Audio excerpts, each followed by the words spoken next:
Hello guys. तो मैं आपके साथ आज शेयर करने जा रही हूँ रेज़न का एक छोटा सा टिप जो हमको बहुत ज़्यादा ध्यान रखना पड़ता है। जैसे जब मैं स्टार्ट की थी रेज़न, तो मुझे ये चीज़ बहुत इजी लगता था देख के, जब मैं पोर करना देखती थी एंड ऑल।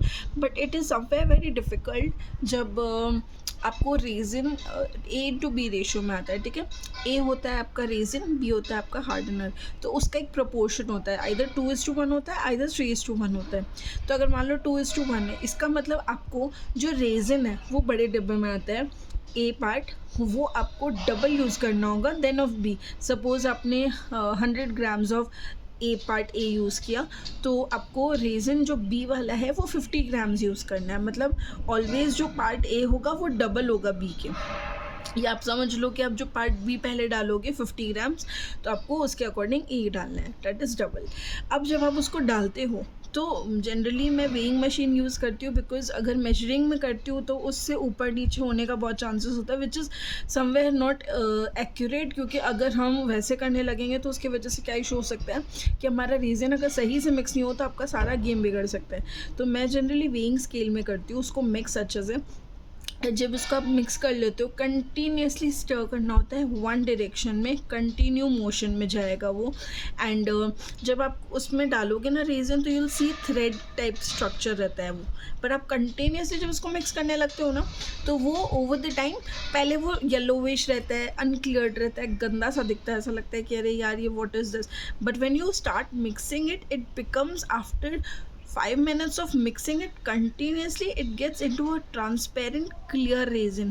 तब आपको वो समझ आ जाएगा कि ओके, बबल्स नहीं फॉर्म होंगे उसमें, बबल्स आपको दिखेंगे कि बबल्स निकलते जा रहे हैं थोड़े थोड़े। तो आपको समझ आने लगेगा ओके, अब रेजिन मेरा डन होने में आ गया है। And then you will understand कि okay, this is the part where we have to work on.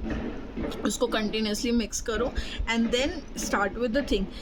Generally जो part A and part B होता है रीज़न का, उसमें आपको 25 to 30 मिनट्स होता है जब आप उसको यूज़ कर सकते हो। अदरवाइज़ क्या होता है, ओवर द टाइम वो जो रनी टेक्सचर होता है वो हार्ड होने लगता है। And when you will pour on any mould, तो वो कैसा होने लगता है, स्टिकी स्टिकी होने लगता है, जो बहुत ज़्यादा एडवाइजेबल नहीं होता during the time of making. इसीलिए कभी भी आप जब कुछ बनाना चाह रहे हो, तो सबसे पहले you need to plan, you need to put everything across कि ओके ये सारी चीज़ें मुझे बनाना है, keep it on the table and then think on it कि आपको क्या करना है, plan everything and then do it, then mix your reason. क्योंकि कभी भी रेज़न पहले मिक्स करके मत रहना, नहीं तो ना एक्सोथर्मिक रिएक्शन होता है, जिसके वजह से आपका रेज़न जब बहुत ज़्यादा हीटअप हो जाता है मिक्सिंग करने की वजह से, तो वो फट भी सकता है। मतलब वो वैसा इफ़ेक्ट नहीं आएगा आपका रेज़न में जो आप चाह रहे हो, डिज़ायर रिज़ल्ट नहीं आएगा, वो चिपचिपा रह जाएगा, या कुछ कुछ ऐसे रेज़न के पार्ट्स रह जाएंगे, उसमें गीला रह जाएगा। जब आप निकालोगे, डिमोल्ड करोगे, तो that can not even be used. तो वो वेस्टेज करने से अच्छा आप उसको थोड़ा सा ध्यान रखो, it will be easy for you. That's all for today. चलो बाय बाय।